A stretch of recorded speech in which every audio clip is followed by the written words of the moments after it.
اللہ رب العزت نے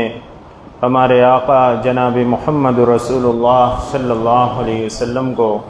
5 باتوں کا حکم دیا تھا۔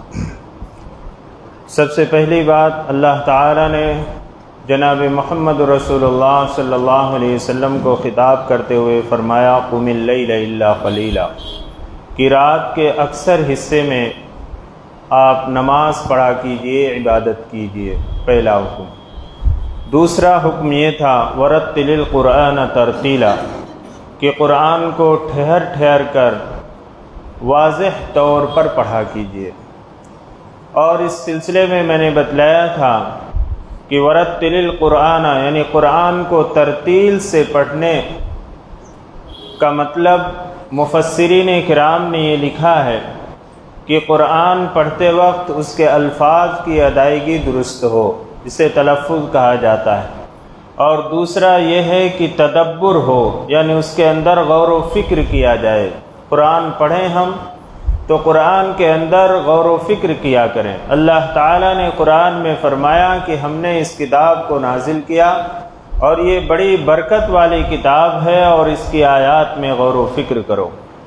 اور تیسری چیز جو ترتیل میں مطلوب ہے وہ تاثر ہے، کہ قرآن جب پڑھیں تو ہمارے اوپر وہ اثر انداز ہو، یعنی ہم جب جنت اور جنت کی نعمتوں کا تذکرہ پڑھیں تو ہمارے چہرے پر خوشی کے آثار ہوں، اور جب ہم جہنم اور اس کے عذاب کا تعالیٰ نے گئے ہوئے ہیں تو طہارت خانے میں ذکر نہیں کرنا، کسی بھی طرح کا ذکر، چاہے وہ ذکر زبان سے ہو یا دل سے ہو، ہر طرح کا ذکر ممنوع ہے۔ تو یہ تیسرا حکم تھا۔ اور چوتھا حکم یہ دیا رب لیتے ہوئے دنیا کے اسباب کو ہم اختیار کریں لیکن بھروسہ اللہ کے اوپر ہو۔ توکل اسی کا نام ہے، اسباب کو چھوڑنے کا نام توکل نہیں ہے، بلکہ جائز اسباب کو اختیار کرنے کا نام ہی توکل ہے، کہ ہم جو جائز اسباب ہیں اس کو ہم اختیار کریں اور نتیجہ اللہ رب العزت کے اوپر چھوڑ دیں۔ اور 5واں حکم یہ دیا گیا تھا وہ تبتل الیہ تبتیلا، کہ سارے لوگوں سے کٹ کر اللہ کی طرف متوجہ ہو جائیے، یعنی سارے تعلقات کے اوپر اللہ کا تعلق غالب ہو، یعنی اللہ کے احکام اور اللہ کا تعلق ساری مخلوقات کے تعلقات کے اوپر غالب ہو جائے۔ عزت نے جناب محمد رسول اللہ صلی اللہ علیہ وسلم کو دیا۔ اور جو ابھی 10 نمبر کی آیت تلاوت کی گئی، اس میں اللہ تعالیٰ نے 6ٹھا حکم دیا ہے وَاصْبِرْ عَلَىٰ مَا يَقُولُونَ، کہ یہ کافر لوگ جو آپ کے کہتے تھے، کبھی کاہن کہتے تھے، کبھی شاعر کہتے تھے، کبھی گالیاں دیتے تھے، کبھی جو ہے ایسی باتیں کہتے تھے جس کا تعلق اللہ سے ہوتا تھا، کہ فرشتوں کو اللہ کی بیٹیاں کہتے تھے۔ ظاہر سی بات ہے کہ یہ سن کر، یہ ساری باتیں سن کر جناب محمد رسول اللہ صلی اللہ علیہ وسلم کو تکلیف پہنچتی تھی۔ اللہ تعالیٰ نے یہ حکم دیا کہ جو یہ کافر لوگ باتیں کہتے ہیں آپ ان پر صبر کیجئے، وَاهْجُرْهُمْ هَجْرًا جَمِيلًا، اور خوبصورتی کے ساتھ ان سے الگ ہو جائیے۔ خوبصورتی سے مراد یہ ہے کہ ان کی باتوں پر زیادہ توجہ مت دیجیے، آپ صبر سے کام لیجئے۔ اور الگ ہونے کا مطلب یہ ہے کہ ان سے انتقام اور بدلہ لینے کا کوئی جذبہ دل کے اندر نہ رکھے۔ کیسی تعلیمات ہیں اسلام کی، انسان غور کرے کہ ایک طرف یہ حکم دیا جا رہا ہے کہ جو آپ کے ساتھ گالی گلوچ کر رہے ہیں اور آپ کو برا بھلا کہہ رہے ہیں آپ اس پر صبر کیجئے، اور اس وقت صبر تو کر لیتا ہے لیکن پھر بعد میں انتقام لینے کا جذبہ بھی رکھتا ہے، اور اس کے بارے میں بعد میں بدسلوکی کا بھی جذبہ رکھتا ہے کہ کبھی موقع ملا تو اللہ تعالیٰ نے اس آیت میں 6ٹھا حکم دیا ہے، جو آیت نمبر 10 میں فرمایا گیا وَذَرْنِي وَالْمُكَذِّبِينَ أُولِي النَّعْمَةِ وَمَهِّلْهُمْ قَلِيلًا۔ محمد رسول رسالت کو جھٹلاتے ہیں، اولی النعمت، جو ناز و نعمت میں پلنے والے ہیں، ان کا معاملہ میرے حوالے کر دیجئے، وہ ذرنی میرے اوپر چھوڑ دیجئے، وَمَهِّلْهُمْ قَلِيلًا، اور ان کو تھوڑی سی مہلت دے دیجئے۔ تسلی دی جا رہی ہے کہ جو لوگ آپ کو جھٹلاتے ہیں، آپ کو برا بھلا کہتے ہیں، اور یہ اکثر جھٹلانے والے ناز و نعمت میں پلنے والے ہیں۔ چنانچہ تاریخ اٹھا کر دیکھ لیجئے کہ جو بھی پیغمبر دنیا کے اندر بھیجے گئے ان کو ماننے والے اور ان پر سب سے پہلے ایمان لانے والے اس امت کے جو کمزور لوگ شمار ہوتے تھے وہی سب سے پہلے اس پیغمبر پر ایمان لائے۔ جناب محمد رسول اللہ صلی اللہ علیہ وسلم پر ایمان لانے والے حضرت بلال حبشی، حضرت جو ہے عمار ابن یاسر اور حضرت جو ہے عبداللہ ابن مسعود رضی اللہ عنہ، ایسے صحابہ کرام جو ایک غلام تھے اپنے زمانے کے اندر، لیکن حضور اکرم صلی اللہ علیہ وسلم پر ایمان لائے۔ اور اکثر جو مالدار تھے، جو ناز و نعمت میں پلنے والے تھے، جن کو اللہ نے مال و دولت سے نوازا تھا، ان لوگوں نے جناب محمد رسول اللہ صلی اللہ علیہ وسلم اور اس سے پہلے پیغمبر جو دنیا میں بھیجے گئے ان کا انکار کرنے والوں میں سب سے زیادہ یہی لوگ تھے۔ تو اللہ تعالیٰ فرماتے ہیں کہ جو جھٹلانے والے ہیں اور ناز و نعمت میں پلنے والے ہیں ان کا معاملہ میرے حوالے کر دیجئے، وَمَيْهِلْهُمْ قَلِيلًا، اور ان کو تھوڑی سی مہلت دے دیجئے، إِنَّ لَدَيْنَا أَنْكَالًا وَجَحِيمًا۔ اللہ تعالیٰ فرماتے ہیں یقیناً ہمارے پاس سخت بیڑیاں ہیں، وجحیمہ، اور دہکتی ہوئی آگ یعنی دوزخ ہے۔ یعنی اللہ تعالیٰ فرماتے ہیں کہ آپ کی وجہ سے اگر ہم اس امت کے اوپر عذاب نہ نازل فرمائیں اور آپ کی جو شفقت والی ذات گرامی ہے اس کی وجہ سے ہم ان پر رحم کا معاملہ فرما دیں، جیسا کہ اللہ تعالیٰ نے قرآن کے اندر فرمایا ہے کہ جب تک آپ ان کے اندر موجود ہیں ہم ان پر عذاب نازل نہیں فرمائیں گے، اور جب تک یہ قوم استغفار کرتی رہے گی ہم اس پر عذاب نازل نہیں فرمائیں گے۔ تو اگر ہم ان کو دنیا کے اندر مہلت دے دیں لیکن مرنے کے بعد جو دوبارہ زندگی ہے اس زندگی میں تو یہ لوگ پکڑ لیے جائیں گے۔ ان لدینا انکالا، کہ ہمارے پاس بیڑیاں ہیں، یعنی جو زنجیروں کی طرح ہیں، اور جو ہے ان کو قید کر دیا جائے گا، ان کے پیروں میں وہ بیڑیاں ڈال دی جائیں گی، اور پھر وہ جہیمہ اور جہنم کے اندر ان کو پھینک دیا جائے گا۔ وَطَعَامًا ذَا غُصَّةٍ وَعَذَابًا أَلِيمًا، اور گلے میں اٹک جانے والا کھانا ہے، ایسا کھانا جو گلے میں پھنس جائے گا، جسے بعض مفسرین نے زقوم کہا ہے، کہ جو کانٹے دار ایک درخت ہوتا ہے وہ جہنمیوں کو کھلایا جائے گا اور وہ حلق کے اندر جا کر پھنس جائے گا۔ اور حلق کے اندر کوئی چیز اٹک جائے اس وقت کتنی تکلیف ہوتی ہے کہ جب کوئی چیز اٹک جائے، نہ اندر جا رہی نہ باہر آ رہی ہے، اس وقت تو ایسی حالت ہو جاتی ہے کہ آدمی کی جان نکل جائے گی۔ تو اللہ تعالیٰ فرماتے ہیں کہ آپ صبر سے کام لیجئے اور معاملہ ہمارے حوالے کر دیجئے، ہمارے پاس بیڑیاں بھی ہیں اور دہکتی ہوئی آگ جہنم بھی ہے، اور گلے میں پھنس جانے والا اٹک جانے والا کھانا بھی ہے، وعذابًا علیما، اور دردناک عذاب بھی ہے۔ اگر یہ دنیا میں بچ گئے اور یہ کفر کی حالت میں اس دنیا سے چلے گئے تو آخرت میں یہ بچنے والے تو نہیں، یہ پکڑ لیے جائیں گے۔ یوم ترجف الارض والجبال وکانت الجبال کثیبا مہیلا۔ اب اللہ تعالیٰ قیامت کا منظر کھینچتے ہیں کہ قیامت جب قائم ہوگی اس وقت کیا حال ہوگا۔ یوم ترجف الارض والجبال، کہ جس دن زمین اور پہاڑ کانپنے لگیں گے، ترجفو، کانپنے لگیں گے۔ یہ زمین کتنی مضبوط ہے، یہ پہاڑ کتنا مضبوط ہے، لیکن یہ قیامت کے دن جب قیامت قائم ہوگی اس وقت یہ زمین اور پہاڑ کانپیں گے۔ وَكَانَتِ الْجِبَالُ كَثِيبًا مَهِيلًا، اور یہ پہاڑ ریت کے تودے کی طرح ہو جائے گا، جیسا ریت کا ٹیلا ہوتا ہے، ذرا سی ہوا چلے تو وہ ٹیلے سے ریت اڑنا شروع ہو جاتی ہے اور بکھرنا شروع ہو جاتی ہے۔ یعنی یہ جو مضبوط پہاڑ اپنی جگہ سے ٹل نہیں رہا ہے، یہ ایسا ہو جائے گا جیسے ریت کا توندا ہوتا ہے، ریت کا ڈھیر ہوتا ہے جو ہوا کے ساتھ اڑتا ہے اور بکھر جاتا ہے۔ اللہ رب العزت فرماتے ہیں کہ یہ قیامت کا منظر ایسا ہولناک ہوگا۔ اِنَّا أَرْسَلْنَا إِلَيْكُمْ رَسُولًا شَاهِدًا عَلَيْكُمْ كَمَا أَرْسَلْنَا إِلَى فِرْعَوْنَ رَسُولًا۔ اب آگے جناب محمد رسول اللہ صلی اللہ علیہ وسلم کی نبوت و رسالت کے بارے میں فرماتے ہیں اِنَّا أَرْسَلْنَا إِلَيْكُمْ رَسُولًا شَاهِدًا عَلَيْكُمْ، کہ ہم نے تمہاری طرف ایک پیغمبر بھیجا ہے، شاہدًا علیکم، جو تم پر گواہی دیں گے میدان محشر میں کل قیامت کے دن۔ جناب محمد رسول اللہ صلی اللہ علیہ وسلم گواہی دیں گے۔ آپ صلی اللہ علیہ وسلم نے حجۃ الوداع کے موقع پر جب تقریباً 1,24,000 یا بعض روایتوں کے مطابق 1,40,000 صحابہ کرام موجود تھے، اس وقت صلی اللہ علیہ وسلم نے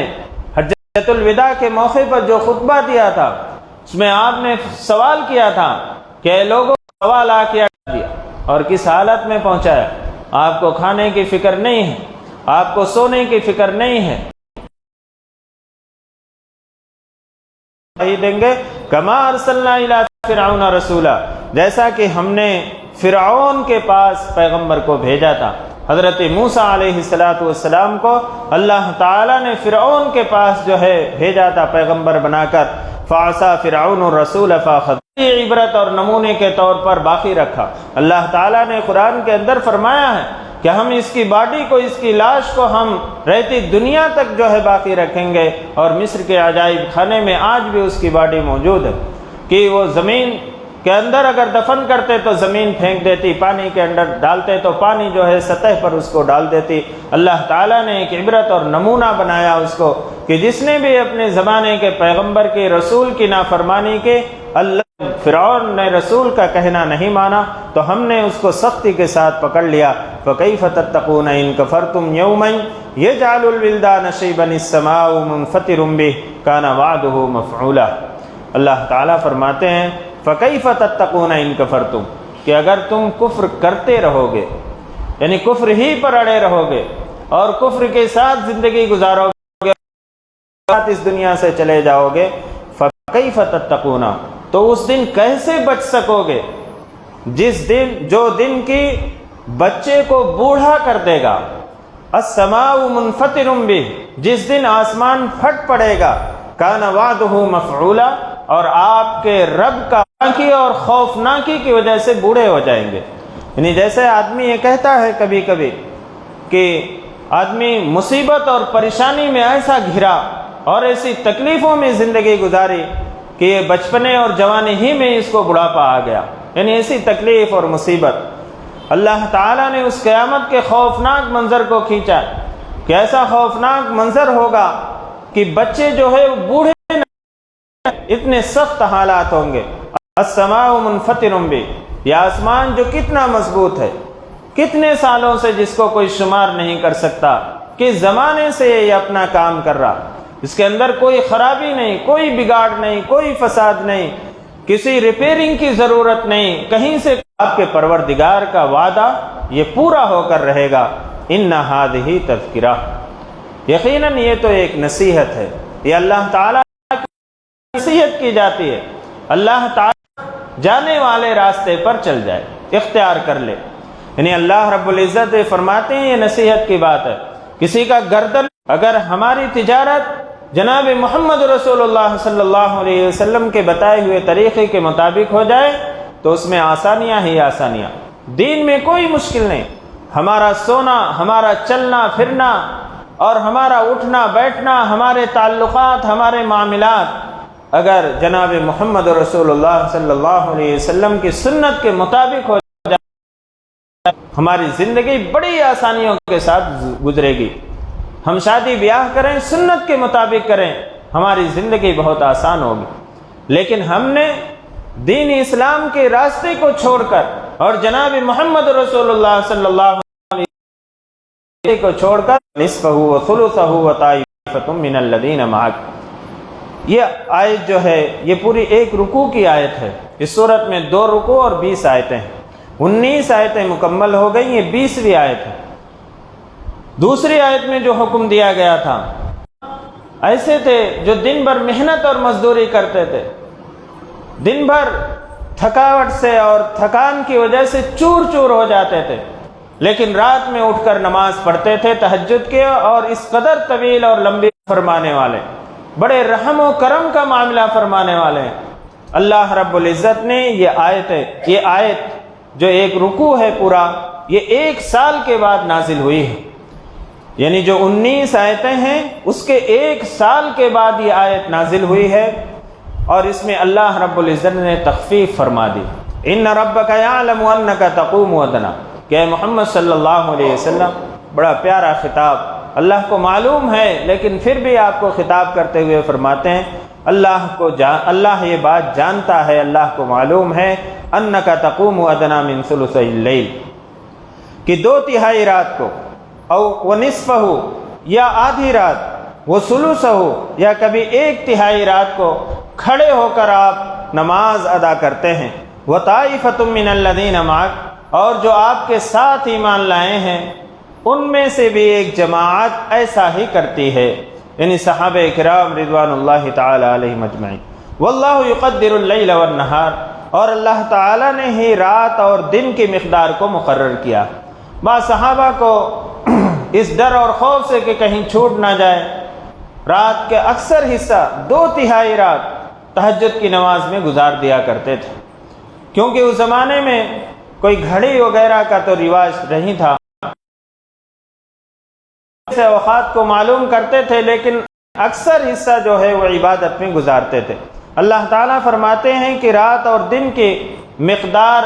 یہ اللہ رب العزت مقرر فرماتے ہیں، یعنی اللہ تعالیٰ ہی کو معلوم ہے۔ علم ان لن تحصوہ فتاب علیکم، اللہ تعالیٰ فرماتے ہیں کہ اللہ تعالیٰ نے کیسا رحم فرمایا، کرم فرمایا، اللہ کو معلوم کہ یہ بندے، یہ امت اس کو نبھا نہیں سکے گی کہ رات کے 2/3 یا آدھی رات اٹھ کر جو ہے تہجد میں گزارے اور جو ہے اللہ کی عبادت کرے۔ فتاب علیکم، اللہ نے تم پر مہربانی فرمائی، تمہاری طرف متوجہ ہوئے۔ فقرؤوا ما تیسر من القرآن، اب یہ حکم دیا کہ قرآن میں سے جو بھی آسانی کے ساتھ پڑھ سکو پڑھ لو۔ اللہ رب العزت نے یہ آسانی فرما دی کہ تہجد کی نماز جتنا پڑھ سکو۔ اب مفسرین کرام نے اور فقہاء کرام نے لکھا ہے کہ کم از کم 2 رکعت تو پڑھ لینا چاہیے تہجد کی نماز، اس سے کم تو نہیں، 2 رکعت، زیادہ سے زیادہ 4، 8 یا 12 یا 6 جو بھی میسر ہو، جو بھی طبیعت کے اندر بشاشت ہو، اس بشاشت کے ساتھ پڑھے۔ جو بھی عمل کریں حضور قلب کے ساتھ عمل کرے، ایسا نہیں کہ نیند کا غلبہ ہے، کچھ اور پڑھ رہا ہے، زبان سے کچھ اور نکل رہا ہے، قرآن کی تلاوت کر رہا ہے لیکن زبان سے کچھ اور نکل رہا ہے، ایسے نہیں، طبیعت میں بشاشت ہو، جتنا پڑھ سکیں اس بشاشت کے ساتھ اور حضور قلب کے ساتھ ادا کریں۔ علمان سیکون منکم مرضی، اللہ تعالیٰ فرماتے ہیں اللہ کو یہ بات بھی معلوم ہے کہ تم میں سے کچھ ایسے لوگ ہوں گے جو مریض ہوں گے، جو بیمار ہوں گے۔ اللہ تعالیٰ کی رحمت اور شفقت کا معاملہ دیکھ، اللہ تعالیٰ فرما رہے ہیں کہ کچھ بیمار بھی ہوں گے۔ وآخرون یضربون فی الارض یبتغون من فضل اللہ، اور کچھ ایسے بھی ہوں گے جو زمین میں اللہ کے فضل کو تلاش کرنے کے لیے نکلے ہوں گے، یعنی کسب معاش، دنیا کی ضروریات کے لیے، حلال کمائی کے لیے جو لوگ نکلے ہوں گے، تجارت کے لیے، ملازمت کے لیے، جو سفر میں ہوں گے۔ وآخرون یقاتلون فی سبیل اللہ، اور کچھ ایسے بھی ہوں گے جو اللہ کے راستے میں جہاد کرنے والے ہوں۔ اگر 2/3 رات یا آدھی رات کی فرضیت کو باقی رکھا جاتا تو پھر اس امت کے اوپر بڑی مشکل آ جاتی۔ آج فجر کی نماز ہمارے اوپر فرض ہے،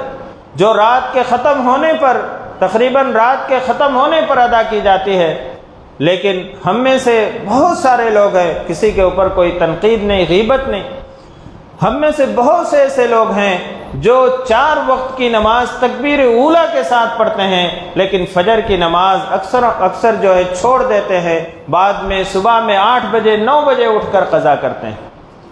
تو اللہ رب العزت نے اگر تہجد کی نماز ہم پر فرض فرما دی ہوتی اور اس رات کا 2/3 یا آدھا حصہ عبادت میں گزارنا پڑتا تو ہمارے لیے کتنی مشکل ہو جاتی۔ اس لیے اللہ تعالیٰ فرماتے ہیں کہ اللہ نے آسانی کا معاملہ فرمایا، تم پر رحم فرمایا۔ اور اللہ تعالیٰ یہ بھی فرماتے ہیں کہ جو لوگ اللہ کے راستے میں، زمین میں اللہ کے فضل سے مراد یہ ہے کہ حلال کمائی، اور حلال کمائی کی اتنی اہمیت اور فضیلت ہے کہ اللہ رب العزت نے اسے جہاد کے ساتھ ذکر فرمایا۔ وآخرون یقاتلون فی سبیل اللہ، کہ دوسرے وہ کہ جو اللہ کے راستے میں جہاد کرنے والے، اس کے ساتھ اللہ تعالیٰ نے ذکر فرمایا۔ اس لیے حلال کمائی کی کوشش کریں، اور حلال کمائی کے لیے جتنی محنت ہو سکتی ہے، جتنی کوشش ہو سکتی ہے، اس میں اپنے وقت کو لگائیں۔ اور یہ اتنی بڑی فضیلت ہے کہ حضرت عمر ابن خطاب رضی اللہ تعالیٰ عنہ نے فرمایا کہ میری تمنا یہ ہے کہ یا تو میری موت اللہ کے راستے میں جہاد کرتے ہوئے آئے، یا میری موت اس حال میں آئے کہ میں رزق حلال کی تلاش اور کوشش میں لگا ہوں۔ یہ حضرت عمر ابن خطاب رضی اللہ تعالیٰ عنہ کا مقولہ تفسیر قاسمی کے اندر مفسر نے ذکر کیا ہے۔ تو اللہ تعالیٰ فرماتے ہیں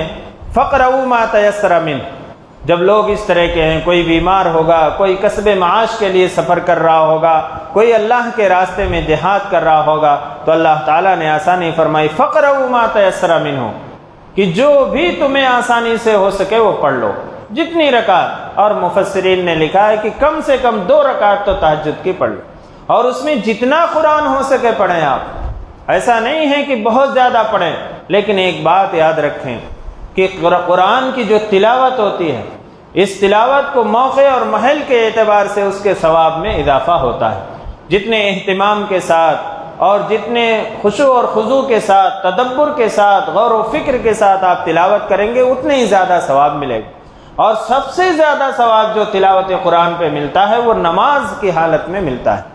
اس لیے ہمیں چاہیے کہ ہم کچھ بڑی صورتیں بھی یاد کر لیں، تاکہ تہجد کی نماز میں یا سنن میں یا نوافل میں ان صورتوں کی تلاوت کیا کریں۔ وَأَقِيمُوا الصَّلَاةَ وَآتُوا الزَّكَاةَ، اور نماز قائم کرو اور زکوٰۃ ادا کرو۔ وَأَقْرِضُوا اللَّهَ قَرْضًا حَسَنًا، اور اللہ کو بہترین قرض دو۔ اللہ تعالیٰ نے زکوٰۃ کا حکم دیا اور نماز کو قائم کرنے کا حکم دیا، نماز پڑھنے کا نہیں۔ نماز قائم کرنے کا مطلب یہ ہے کہ اس کے آداب کے، فرائض کی، واجبات کی، سنن کی، مستحبات کی رعایت کرتے ہوئے نماز کو ادا کیا، اہتمام کے ساتھ، خشوع اور خضوع کے ساتھ نماز کو ادا کیا جائے۔ اور جن کے اوپر زکوٰۃ واجب ہے وہ زکوٰۃ ادا کرے۔ وَأَقْرِضُوا اللَّهَ قَرْضًا حَسَنًا، اور اللہ کو قرض حسنہ دو۔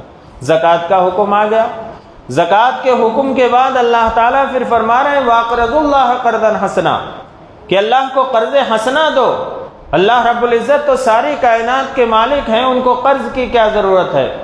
اللہ رب العزت نے اس کے ذریعے سے یہ حکم دیا ہے کہ مجبور، ناتواں، کمزور بندوں کے اوپر مال کو خرچ کرو۔ اپنے والدین کے اوپر بھی مال کو خرچ کرنا یہ بھی ثواب کا ذریعہ ہے، اپنی اولاد کے اوپر مال کو خرچ کرنا یہ بھی ثواب کا ذریعہ ہے، اپنی بیوی، بچوں اور جو بھی آپ کی کفالت میں ہیں ان کے اوپر اپنے مال کو خرچ کرو۔ اللہ رب العزت نے اس کو قرض سے تعبیر فرمایا ہے کہ جس طریقے سے قرض کا لوٹانا ضروری اور واجب ہوتا ہے، ایسے ہی اللہ نے اپنے ذمے اس کا ثواب اور اس کا بدلہ لوٹانا ضروری قرار دے دیا ہے۔ تو اللہ تعالیٰ فرماتے ہیں وَأَقْرِضُوا اللَّهَ، زکوٰۃ کے بعد اس کو ذکر کرنے کا مقصد یہی ہے کہ زکوٰۃ کے علاوہ بھی مال کو خرچ کرنا چاہیے۔ وَمَا تُقَدِّمُوا لِأَنفُسِكُم مِّن خَيْرٍ تَجِدُوهُ عِندَ اللَّهِ، اور جو کچھ تم اپنے لیے آگے بھیج دو گے، آگے بھیجنے سے مراد یہ ہے کہ جو بھی اللہ کے راستے میں خرچ کر کے اللہ کے بینک میں جمع کرا دو گے، تجدوه عند اللہ هو خیرا واعظم اجرا، تو اللہ کے پاس اسے موجود پاؤ گے اس سے بہتر حالت میں اور اس سے بہت زیادہ اجر کے اعتبار سے۔ یعنی جو آپ خرچ کریں گے اللہ کے راستے میں یہ ضائع ہونے والا نہیں۔ اور جناب محمد رسول اللہ صلی اللہ علیہ وسلم نے ایک موقع پر فرمایا صحابہ سے خطاب کرتے ہوئے کہ تم میں سے کون شخص ایسا ہے کہ جس کو اپنے وارث کا مال اپنے مال سے زیادہ محبوب ہو؟ اپنے وارث کا مال یعنی مرنے کے بعد جن کو وراثت اور ترکہ ملتا ہے، کہ تم میں سے کون ایسا ہے کہ جس کو اپنا مال اپنے وارث کے مال سے زیادہ محبوب ہو؟ تو صحابہ نے عرض کیا کہ اللہ کے نبی صلی اللہ علیہ وسلم، ایسا تو کوئی بھی نہیں۔ تو حضور اکرم صلی اللہ علیہ وسلم نے فرمایا کہ اپنا مال تو وہ ہے کہ جو انسان کھا لیا اور جو پہن کر پرانا کر دیا اور جو اللہ کے راستے میں خرچ کر دیا، اور جو مال چھوڑ کر جا رہا ہے وہ مال اس کا نہیں ہے، وہ تو وارثوں کا ہے۔ اب دیکھ لیجئے آپ، انسان مال چھوڑ کر جاتا ہے، وہ مال وارثوں کا ہے، اس کا نہیں رہ گیا جو چھوڑ کر گیا ہے، لیکن وارثوں کے مال سے محبت کرتا ہے، جو وارث کو ملنے والا ہے کہ اس کے لیے مال جمع کرتا ہے اور اس کے لیے رکھ کر جاتا ہے۔ تو اللہ تعالیٰ فرماتے ہیں جو کچھ بھی تم آگے بھیج دو گے وہ ثواب کے اعتبار سے اللہ کے پاس بہتر پاؤ گے، وَأَعْظَمُ اجرا، اور اجر کے اعتبار سے بھی وَاسْتَغْفِرُوا اللَّهَ، اور اللہ سے مغفرت طلب کیا۔ یہ سارے اعمال کرنے کے بعد نماز بھی ادا کرنا، زکوٰۃ بھی دینا اور اللہ کو قرض حسنہ بھی دینا، اس کے بعد پھر اللہ سے مغفرت طلب کرنا، یعنی اللہ سے مغفرت طلب کرنا ہی کرنا ہے، استغفار کرنا ہی کرنا۔ اور مفسرین کرام نے اس کا یہ مطلب لکھا ہے کہ جیسے ہم لوگ نماز پڑھتے ہیں، جیسے ہی سلام پھیرتے ہیں اور کہتے ہیں استغفر اللہ ربی من کل ذنب واتوب الیہ، یا استغفر اللہ، اے اللہ میں مغفرت طلب کرتا ہوں۔ عموماً ہمارا مزاج یہ ہے کہ جب ہم سے کوئی گناہ ہو جاتا ہے تو ہم اللہ سے مغفرت طلب کرتے ہیں۔ ہم نے نماز پڑھی ہے، کوئی گناہ کا کام تو نہیں کیا ہے کہ کوئی گناہ کا کام کیا اور اللہ سے مغفرت طلب کر رہے ہیں، لیکن مغفرت طلب کرنے کا جو حکم دیا گیا وہ اس لیے کہ اللہ ہم نے نماز تو پڑھی لیکن تیری شایان شان نہیں پڑھ سکے، جیسی تیری عبادت کا حق تھا ویسا ہم ادا نہیں کر سکے، کیونکہ جب ہم نماز میں کھڑے ہوتے ہیں تو ساری بھولی بسری باتیں ہمیں یاد آتی ہیں اور سارے آگے کے پلان ہمارے ذہن کے اندر گردش کرنے لگتے ہیں، تو جیسی نماز ہونی چاہیے ویسی نہیں ہوتی۔ اس لیے اللہ سے ہم نماز پڑھتے ہی فوراً اللہ سے استغفار کرتے ہیں کہ اللہ جو بھی اس میں کمی اور کوتاہی رہے گی اس کو معاف فرما کر اسے قبول فرما لیجئے۔ ان اللہ غفور الرحیم، یقیناً اللہ تعالیٰ بخشنے والے بڑے مہربان ہیں۔ اس پر یہ سورہ مکمل ہو گئی۔ اللہ رب العزت ہم سب کو عمل کی توفیق عطا فرمائے، قرآن کریم کی تلاوت اور تہجد کی نماز کا اہتمام اور 5 وقتہ نمازوں کا اہتمام کرنے والا بنائے، آمین۔ وآخر دعوانا الحمد للہ رب العالمین۔ الحمد للہ رب العالمین والعاقبۃ للمتقین والصلاة والسلام علی سید الانبیاء والمرسلین محمد وعلی آلہ واصحابہ اجمعین۔ ربنا آتنا فی الدنیا حسنۃ وفی الآخرۃ حسنۃ وقنا عذاب النار وقنا عذاب القبر وقنا عذاب الحشر۔ یا حی یا قیوم یا ودود یا ذو العرش المجید یا فعال لما یرید، یا رحم الرحمین، آپ رب العالمین ہیں، سارے جہان کے پالنے والے ہیں، آپ رحمان ہیں، بڑی بڑی خطاؤں کو معاف فرمانے والے ہیں، آپ رحیم ہیں، بار بار معاف فرمانے والے ہیں، آپ کریم ہیں، بلا استحقاق بہت ساری نعمتوں سے نوازنے والے ہیں۔ یا رحم الرحمین، آپ نے ہمیں دین و دنیا کی بہت ساری نعمتیں عطا فرمائی ہیں، ایسی ایسی نعمتیں عطا فرمائی ہیں جن نعمتوں کے ہم مستحق اور حقدار بھی نہ تھے، محض آپ نے اپنے فضل و کرم سے وہ ساری نعمتیں ہمیں عطا فرمائی ہیں، اور ان نعمتوں کے عطا فرمانے میں آپ تنہا مالک ہیں، آپ کا کوئی شریک نہیں ہے۔ یا رحم الرحمین، جہاں آپ نے ہمیں دین و دنیا کی بہت ساری نعمتیں عطا فرمائی ہیں وہیں ہم سب کو مغفرت کی تامہ نعمت سے بھی مالا مال فرما دیجئے۔ یا رحم الرحمین، ہم سب کی مغفرت فرما دیجئے، ہم گنہگار خطاوار قصوروار بندے ہیں۔ یا رحم الرحمین، ہم ہاتھوں کا پیالہ بنا کر آپ سے اپنے گناہوں کی مغفرت کی بھیک مانگ رہے ہیں۔ یا رحم الرحمین، ہم سب کے گناہوں کو معاف فرما دیجئے۔ یا رحم الرحمین، معاف فرما دیجئے۔ یا رحم الرحمین، جو بیمار ہیں انہیں شفائے کاملہ عاجلہ دائمہ مستمرہ عطا فرمائیے، جو پریشان حال ہیں ان کی پریشانیوں کو دور فرما دیجئے، ہم سب کو صحت و تندرستی عطا فرمائیے، تمام شرور و فتن سے ہم سب کی حفاظت فرما لیجئے، نفس و شیطان کے مکر و فریب سے ہم سب کی حفاظت فرما لیجئے۔ یا رحم الرحمین، ہم میں سے جن کے والدین یا ان میں سے کوئی ایک باحیات ہیں، یا رحم الرحمین انہیں صحت و تندرستی عطا فرمائیے، ان کی عمروں میں برکت عطا فرمائیے، ان کے سایہ عاطفت کو ہمارے سروں پر تا دیر قائم اور دائم رکھیے، اور ہم میں سے جن کے والدین یا ان میں سے کوئی ایک اس دنیا سے رخصت ہو گئے، یا رحم الرحمین ان کی مغفرت فرما دیجیے، انہیں کروٹ کروٹ جنت نصیب فرمائیے، جنت الفردوس میں اعلیٰ مقام عطا فرمائیے۔ یا رحم الرحمین، جب تک زندگی عطا فرمائیے، ایمان اور عمل صالح کے اوپر قائم اور دائم رکھیے، اور جب اس دنیا سے جانے کا وقت آئے ہم سب کا خاتمہ اکمل ایمان پر نصیب فرمائیے۔ یا رحم الرحمین، حضور اکرم صلی اللہ علیہ وسلم کے صدقہ طفیل ہماری دعاؤں کو قبول و منظور فرما لیجئے۔ ربنا تقبل منا انک انت السمیع العلیم وتب علینا انک انت التواب الرحیم برحمتک یا ارحم الراحمین۔ جی، اس مسجد میں عصر کے بعد جو ہے دینی تعلیم کا سلسلہ شروع ہو چکا ہے۔ حافظ شفیق صاحب جو ہے عصر کے بعد مغرب تک بچوں کو تعلیم دیتے ہیں۔ آپ سبھی لوگوں سے گزارش ہے کہ اپنے بچوں کو، جو چھوٹے بچے ہیں یا بڑی عمر کے بھی ہیں، ان کو تعلیم کے لیے بھیجائیں۔